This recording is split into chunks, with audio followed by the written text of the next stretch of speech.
ব্যোমকেশ আজ একটু বেরিয়েছে, বেশ সকালের দিকেই বেরিয়েছে, এখনো ফেরেনি। তবে কাল রাতে ব্যোমকেশের কাছে একটা টেলিফোন এসেছিল। টেলিফোনে কথা বলার পর ব্যোমকেশের মুখটা সামান্য ম্লান হয়ে যেতে দেখেছিলাম। সেই ব্যোমকেশ যখন আজ সকালে কিছুই না বলে বেরিয়ে পড়েছে, তখন ব্যাপারটা নিয়ে কেমন যেন সন্দেহ হলো। কাল রাতে টেলিফোনের ব্যাপারে সে কিছুই বলেনি, তবে বেশ কিছুক্ষণ কথাবার্তা হয়েছিল। ব্যোমকেশের দিক থেকে যে কি কথা হয়েছে তা আমি জানি না, কারণ তখন আমি ঘরের ঠিক জানলার কাছে চেয়ারটা নিয়ে বসেছিলাম।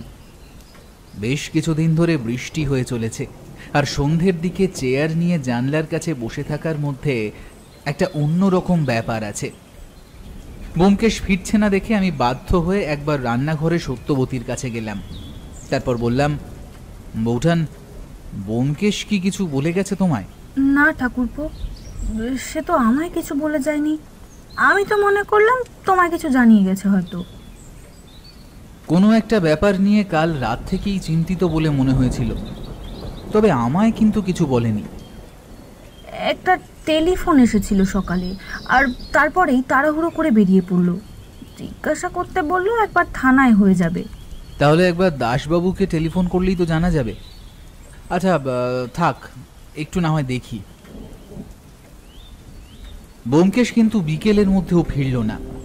তখন বাধ্য হয়ে দাসবাবুকে টেলিফোন করতেই হলো। কিন্তু থানায় টেলিফোন করতে জানা গেল দাসবাবু আর ব্যোমকেশ কোথায় যেন বেরিয়েছে। আমি স্পষ্ট বুঝতে পারলাম ব্যোমকেশ নতুন কোনো একটা কেস আস্তে আস্তে ঘটিয়ে চলেছে। তবে সেই কেসটার সাথে কি কাল রাতের টেলিফোনটার কোনো সম্পর্ক আছে? টেলিফোনটা আসার আগে পর্যন্ত তো সবই ঠিক ছিল, তারপরেই ব্যাপারটা কেমন যেন গোলমাল হয়ে গেল। এরপর অপেক্ষা করা ছাড়া আর কিছুই নেই।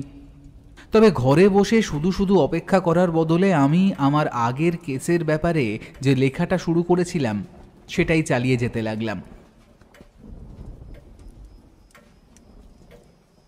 ব্যোমকেশ ফিরল সন্ধ্যের দিকে। ওকে দেখেই বোঝা যাচ্ছিল বড্ড ক্লান্ত হয়ে পড়েছে।